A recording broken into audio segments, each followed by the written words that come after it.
Vitajte pri ďalšej epizóde podcastu Virtuálna lekáreň s Janou Čarnokou. Dnes sa budeme venovať téme, ktorá sa každoročne týka veľkého množstva pacientov – peľovým alergiám. Povieme si, ako sa peľová alergia prejavuje, ako ju odlíšiť od bežnej nádchy, aké možnosti samoliečby sú dostupné v lekárni bez lekárskeho predpisu a kedy je už vhodné vyhľadať lekára. Peľová alergia patrí medzi veľmi časté sezónne alergické ochorenia. Objavuje sa najmä v období, keď sa v ovzduší nachádza zvýšené množstvo peľov zo stromov, tráv alebo burín. Vzniká vtedy, keď imunitný systém reaguje prehnane na látky, ktoré sú pre väčšinu ľudí neškodné. Pri kontakte s peľom sa v organizme uvoľňuje histamín a ďalšie zápalové látky, ktoré vyvolávajú typické alergické príznaky. Ako sa peľová alergia prejavuje? Medzi najčastejšie príznaky patria kýchanie, svrbenie nosa, vodnatý výtok z nosa, upchatý nos, svrbenie očí, slzenie, začervenanie očí, pálenie očí, škriabanie v hrdle, kašeľ, únava a zhoršený spánok. Typické je, že výtok z nosa býva číry a vodnatý. Pri bežnej infekčnej nádche sa častejšie objavuje bolesť hrdla, zvýšená teplota, hustejší sekrét a celkové príznaky infekcie. Pri alergii sa pacient často necíti chorý v zmysle infekcie, ale opakovane ho trápia najmä nosové a očné príznaky. Príznaky sa môžu zhoršovať pri pobyte vonku, pri veternom počasí, počas kosenia trávy alebo pri vyššej koncentrácii peľov v ovzduší. Aké sú možnosti liečby bez lekárskeho predpisu? V lekárni je dostupných viacero možností liečby. Výber závisí od toho, ktoré príznaky prevažujú. U niekoho sú najvýraznejšie nosové príznaky, u iného očné prejavy alebo celkové alergické ťažkosti. Základom samoliečby sú najmä antihistaminika vo forme tabliet, nosové spreje, očné kvapky, morské vody, umelé slzy a prípravky s obsahom ektoínu. Aké sú tablety proti alergii? Na celkové príznaky peľovej alergie sa používajú antihistaminika.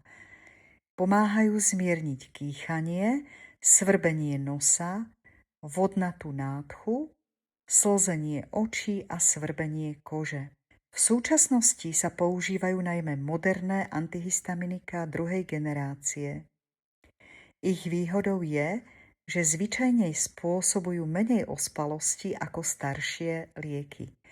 Treba však povedať, že reakcia môže byť individuálna. Aj pri liekoch, ktoré sa označujú ako neuspávajúce, sa môže u niektorých pacientov vyskytnúť únava alebo ospalosť. Pri tabletovej forme antihistaminík je dôležité upozorniť, že väčšina týchto liekov sa užíva jedenkrát denne, ideálne približne v rovnakom čase.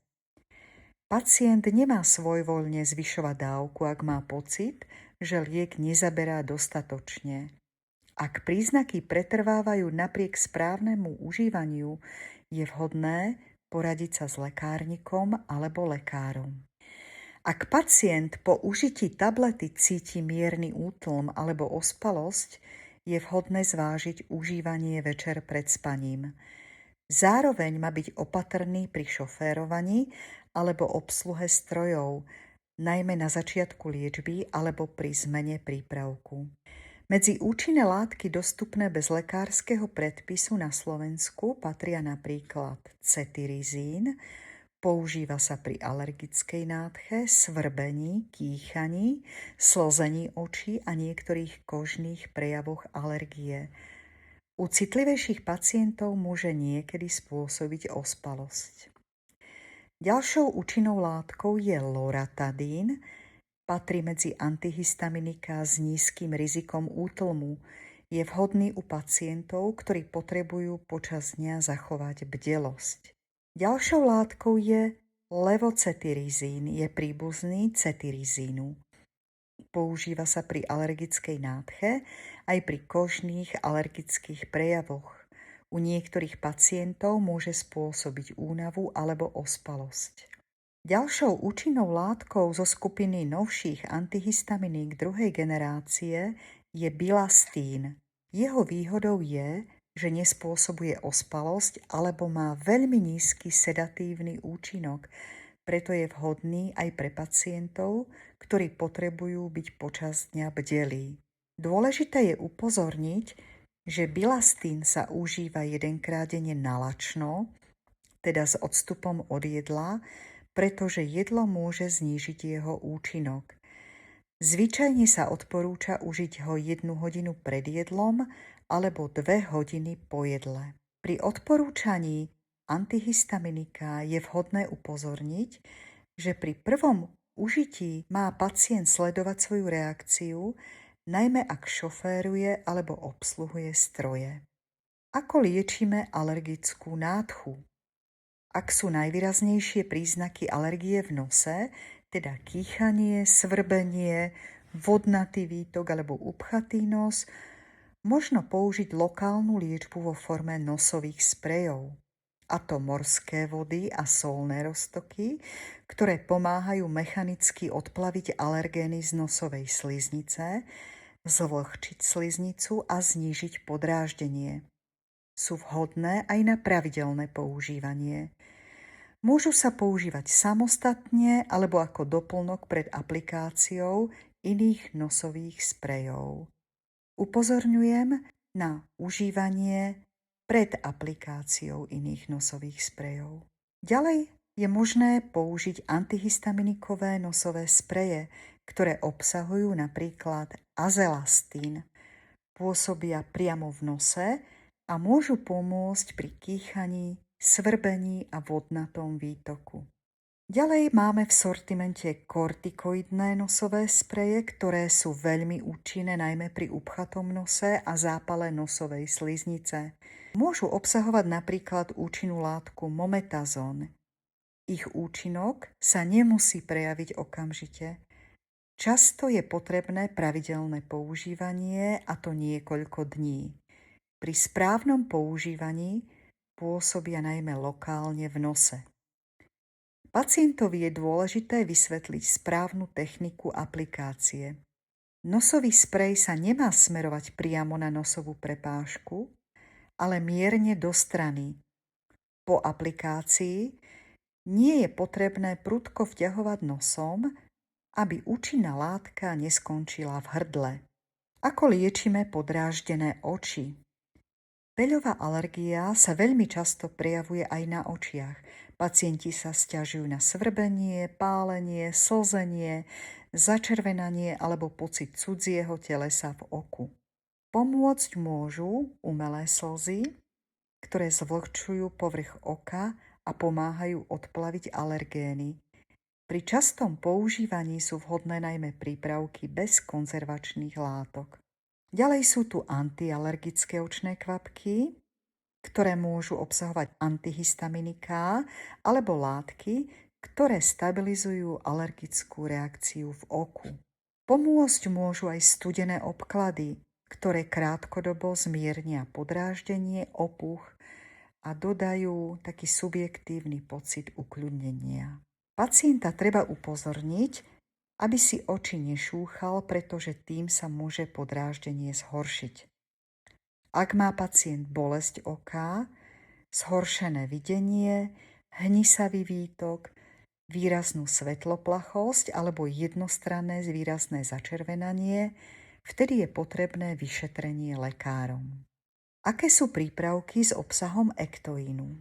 Pri peľovej alergii možno využiť aj prípravky s obsahom ektoínu. Ektoín je prírodná látka, ktorú produkujú niektoré mikroorganizmy žijúce v extrémnych podmienkach, napríklad vo veľmi slanom, suchom alebo teplotne náročnom prostredí. Pre tieto mikroorganizmy slúži ako ochranná látka, ktorá im pomáha udržiavať stabilitu buniek a chrániť ich pred nepriaznivými vonkajšími vplyvmi. Na trhu sú dostupné napríklad nosové spreje a očné kvapky s obsahom ektoínu. Ektoín pôsobí fyzikálnym mechanizmom, pomáha stabilizovať sliznicu, zvlhčovať ju a vytvárať ochrannú vrstvu, ktorá môže znižovať kontakt alergénov so sliznicou. Zároveň podporuje prirodzenú hydratáciu povrchu sliznic a pomáha znižovať podráždenie spôsobené alergénmi, suchosťou alebo vonkajšími dráždivými látkami. Prípravky s ektoínom sú vhodné najmä pre pacientov so suchými a podráždenými sliznicami, pri miernejších prejavoch alergie alebo ako doplnok k inej antialergickej liečbe. Pri silnejších príznakoch môže byť potrebné kombinovať ich s antihistaminikom v tabletovej forme alebo nosovým kortikoidom. Okrem liekov sú dôležité aj režimové opatrenia. Pomáhajú znížiť kontakt s peľom a môžu zmierniť príznaky. Preto sa odporúča sledovať peľové spravodajstvo, vetrať krátko a ideálne v čase nižšej koncentrácie peľov, po príchode zvonku si umyť tvár a ruky, večer si umyť vlasy, nesušiť bielizeň vonku počas silnej peľovej sezóny a používať slnečné okuliare pri pobyte vonku. Vhodné je tiež pravidelné preplachovanie nosa soľným roztokom alebo morskou vodou. U pacientov s výraznými príznakmi môže pomôcť obmedziť pobyt vonku počas dní s vysokou koncentráciou peľov. A kedy treba vyhľadať lekára? Samoliečba je vhodná pri miernych a stredne závažných príznakoch. Lekára treba vyhľadať, ak príznaky trvajú dlhodobo, opakovane sa zhoršujú alebo ak bežná liečba nezaberá. Lekárske vyšetrenie je potrebné najmä pri dýchavičnosti, pískaní na hrudníku, zhoršení astmy, pri opuchu tváre alebo pier, horúčke, hnisavom výtoku z nosa alebo očí, výraznej bolesti dutín, bolesti oka alebo zhoršení videnia. Opatrnosť je potrebná aj u tehotných a dojčiacich žien, u malých detí, u starších pacientov a u pacientov, ktorí užívajú viacero liekov. A na záver, peľová alergia je časté ochorenie, ktoré môže výrazne zhoršiť kvalitu života. Dobrou správou je, že v lekárni máme viacero možností, ako pacientovi pomôcť. K dispozícii sú moderné antihistaminika vo forme tabliet, ktoré sa zvyčajne užívajú jedenkrát denne, nosové spreje, očné kvapky, morské vody, umelé slzy, aj prípravky s obsahom ektoínu. Dôležité je vybrať liečbu podľa príznakov, vysvetliť správne používanie prípravkov a upozorniť pacienta, kedy už patrí do starostlivosti lekára. A nezabúdajme, že aj správna rada a pokojné slovo môžu byť pre pacienta liekom. Ak máte otázku k alergiám, liekom alebo k ich správnemu používaniu, môžete mi ju poslať. Rada sa jej budem venovať v ďalšej epizóde podcastu. Ďakujem, že ste počúvali podcast Virtuálna lekáreň s Janou Čarnokou. Prajem vám príjemné dni s čo najmenšími prejavmi alergie.